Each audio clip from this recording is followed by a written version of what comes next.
At dinner, my toxic uncle yelled, "You're nothing but the family loser who thinks a stupid degree makes you better than us." My cousins burst out laughing. My dad just quietly took another sip of his beer. I sat there in silence, saying nothing. Then my grandfather cleared his throat and said one single sentence. The entire room froze instantly. I didn't expect a war to break out over a glass of wine and a story about work. But that's exactly what happened. The night was supposed to be about my grandfather. His retirement party had been in the works for weeks. My aunt handled the venue. My mother arranged the guest list, and my cousins were tasked with setting up a photo slideshow that no one watched. It was one of those evenings where everyone pretended to be close, where fake smiles floated above wine glasses and old grudges simmered under the surface. I hadn't been around in a while. Work had kept me busy, but more than that, I'd quietly stepped away from the family over the years. I didn't really fit anymore. No one ever said it, but I felt it every time I walked into a room with them. Still, this was Grandpa's night. I showed up. I even brought a card. Dinner started well enough. There were toasts, half-hearted jokes, and awkward clapping. But somewhere between the main course and dessert, the mood shifted. My grandfather, looking sharper than most men half his age, raised his glass to thank everyone for coming. He gave a few heartfelt words about hard work, family, and legacy. Then, in the yell that followed, I made my mistake. I mentioned a promotion I'd received 2 weeks earlier. Director of Brand Strategy, something I'd worked toward for years. I wasn't bragging. At least I didn't think I was. I was just proud for once. I said a few things about how challenging the campaign was, how the client had tripled their budget after we hit the first milestones. Normal stuff. That's when my uncle scoffed loud enough that a fork paused midair in someone's hand. "You're just the family failure who thinks a degree makes you special." The words hit harder than they should have. Maybe because they'd been building for a long time. Maybe because it wasn't the first time someone had said something like that behind my back. This time, though, he said it right to my face. My cousins laughed. My aunt didn't even try to hide her grin. My dad sitting next to me took a sip of his beer like nothing happened. Me? I said nothing. Not because I was scared, but because I suddenly understood something. This wasn't about me. It never had been. They'd made up their minds about me a long time ago. Nothing I did, no job, no success, no award was ever going to be enough for them. I wasn't supposed to win. The table fell into an awkward silence except for the cousins still chuckling. Then my grandfather, who hadn't looked up from his plate in a while, cleared his throat. Just once, that one sound pulled everyone's attention. He put his utensils down, folded his napkin with a precision that felt practiced, and said the sentence that would burn itself into the walls of that restaurant forever. "She's the only one at this table who's ever made me proud." No one knew what to say. My uncle blinked like he'd misheard him. My dad looked down. My aunt muttered something about needing to use the restroom and didn't come back for 10 minutes. The waiter, who had been standing nearby holding the cake, slowly backed away. My grandfather wasn't finished. He let the silence hang until it felt unbearable. Then he looked at me and said we'd talk later, just the two of us. Nothing more. But that was enough. I didn't eat dessert. I just sat there as the tension swelled and settled like a storm cloud. Everyone kept glancing at him, then at me like we were suddenly speaking a language they couldn't understand. No one knew it yet, but that moment was the crack that would split everything apart. The beginning of the unraveling, and he hadn't even gotten to the part about the inheritance yet. After the dinner, I figured things would go quiet. Maybe some awkward silence at the next family function. Maybe a few cold shoulders, but I wasn't expecting them to come after me like that. Not with apologies or guilt, but something much more desperate. The next morning, my phone buzzed at 7:30 a.m. It was Grandpa. He didn't say much on the call, just told me to come over. Said he had something to show me. I got there within the hour. Same house, same faded yellow curtains in the kitchen window. He had coffee ready and 2 pieces of raisin toast like he always used to make when I'd visit as a kid. I sat down half expecting some kind of lecture or long-winded wisdom talk. But instead, he opened a drawer, pulled out a manila envelope, and dropped it on the table. It was his will. He'd already signed the updated version. Everything was going to me. The house, the land, his savings, even the old boat he barely used anymore. I didn't know what to say. I hadn't asked for any of it. I didn't even know he was planning to update it. He told me he'd been watching everyone for years. Said he used to think he had a strong family, but time peeled the layers off. My uncle only called when something broke. My dad only came around when he needed to borrow money. And the cousins. He hadn't seen either of them in almost 3 years outside of holidays. I was the only one who still came by, still helped out without a reason. I sat there holding that like it was made of glass. He looked at me and said, "I want you to have it because you've never expected anything." That was it. I left with that envelope in my bag and the strangest feeling in my chest. Like something huge had just shifted and no one else knew it yet. But they found out fast. 2 days later, Erin texted me out of nowhere. Said she'd been thinking of me and missed our talks. We'd never had talks. She once told me my major was useless. Then Josh messaged me on LinkedIn. Said he admired my career path and wanted advice on switching industries. The guy used to call me Claire the tryhard behind my back. Then it got weirder. My uncle sent a gift basket to my apartment. Cheeses, wine, crackers, like he thought he was wooing a client. There was a card inside. No apology. Just hope this finds you well. My aunt texted the next day asking if I wanted to go to a spa. She said it was her treat. That woman hadn't spoken more than 10 words to me in a year. And then my dad, my own father, called me.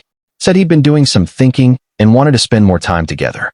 He asked if I wanted to go fishing just like when I was little, except we never went fishing when I was little. That was his thing with Josh. By the end of the week, I had 5 different let's catch up lunch invitations, 2 gift cards in my mailbox, and a voicemail from my mother that ended with, "We just want to be close again, sweetheart." At first, I thought they were just embarrassed about the dinner. But then I saw the look on my uncle's face when Grandpa called me by a nickname he hadn't used in years, Birdie, in front of everyone at brunch the following weekend. That's when I realized they knew. They knew about the will. Someone had told them. Or maybe they just put it together from the way Grandpa acted after the dinner. Either way, it explained everything. The sudden affection, the fake interest, the gifts, the invitations, the compliments. They weren't trying to make peace. They were trying to secure their place in line. I went along with it. I smiled. I hugged them. I accepted the invitations, sat through painfully fake conversations, and watched them all try to rewrite history like they hadn't been cold and petty for years. I let them think they were winning me over. But I wasn't forgetting anything. Not how they laughed when my uncle humiliated me. Not how my dad looked away. Not how they dismissed everything I'd worked for like it was some hobby. They wanted to play nice now. Fine, let them. I had no plans to forgive them. I was just waiting for the moment they slipped because the minute they did, I was going straight back to Grandpa. And when I told him the truth about everything they were doing, they'd lose more than an inheritance. They'd lose the one person they still thought they could manipulate. By the 3rd week, I realized they weren't just being nice. They were working me. It was like watching a low-budget play where everyone suddenly forgot their lines. My mother, who hadn't bothered calling me for months unless it came with some passive-aggressive jab, suddenly started ringing 3 times a week asking how I was sleeping. She even offered to make her special lasagna. I've never liked her lasagna.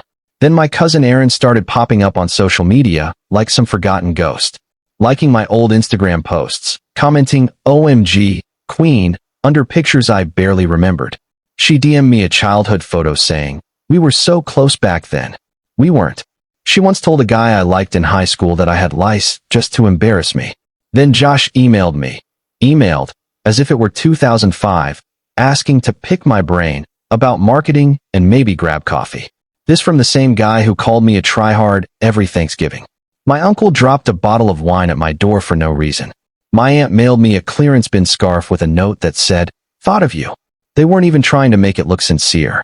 And of course my dad tried his usual, "Let's reconnect" routine. Same lines, same empty sentiment. Things were never good between us.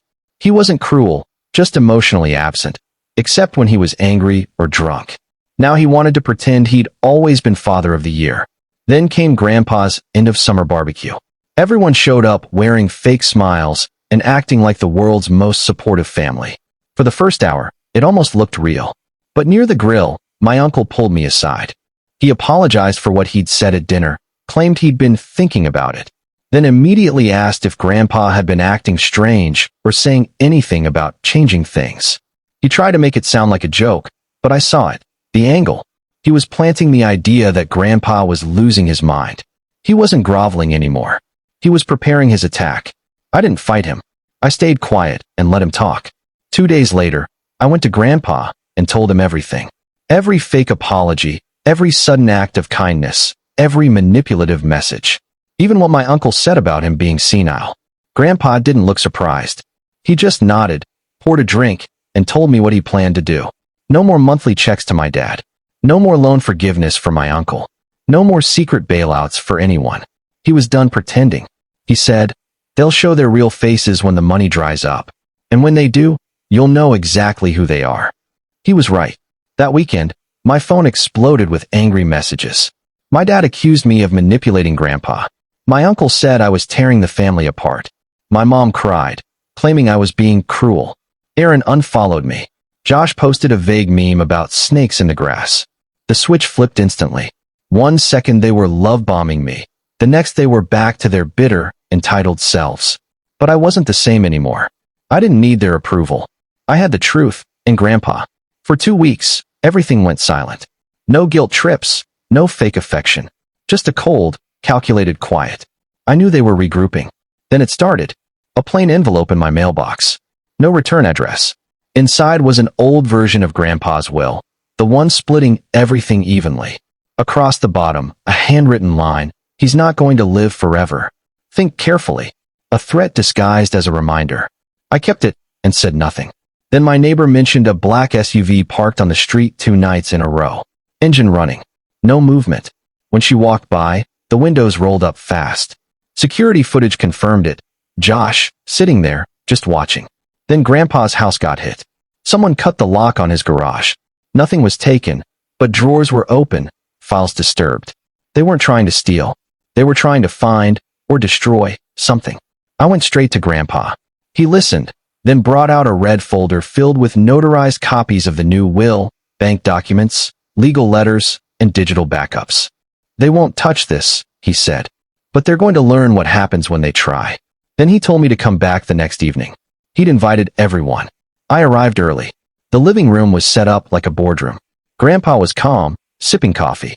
One by one, they filed in, confused, irritated, nervous.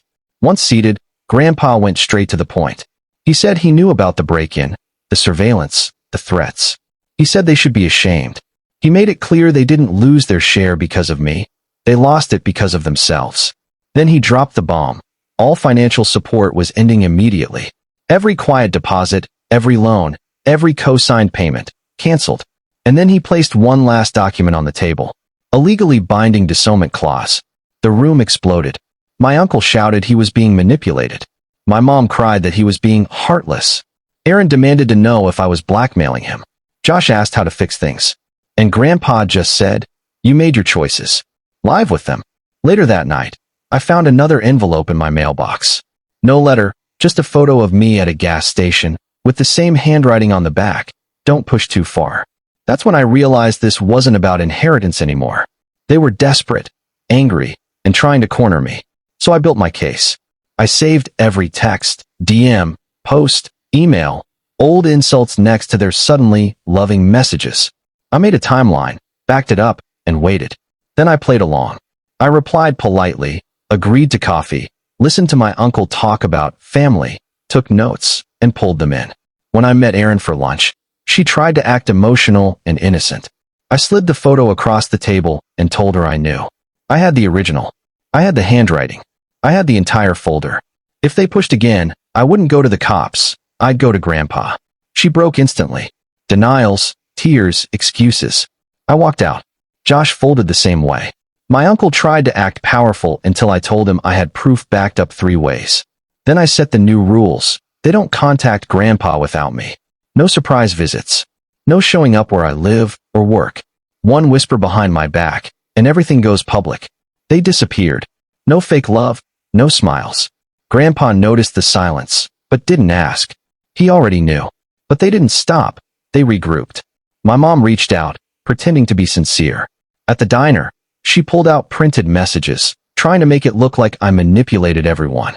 She warned me, softly, that she'd protect the family if I kept pushing. What she didn't know? I recorded the whole thing. 2 days later, I played it for Grandpa. He sent it straight to his lawyer. He updated everything, not just the will. He made it all official, notarized, and locked. Then he removed my dad and uncle from power of attorney and gave it to me. When they found out, they exploded. Dad left a screaming voicemail. Uncle sent threats wrapped in legal phrases. Aaron spammed my phone. Josh tried calling from a blocked number. Mom just said, "You'll regret this." I didn't, because now they had nothing. Finally, my uncle called, pretending they wanted peace. I told him, "I'll believe it when you stop pretending." One wrong move, and I burned everything down. He hung up. And since then, no calls, no messages, no threats. It's quiet now. Too quiet. Because they're not scared of Grandpa anymore.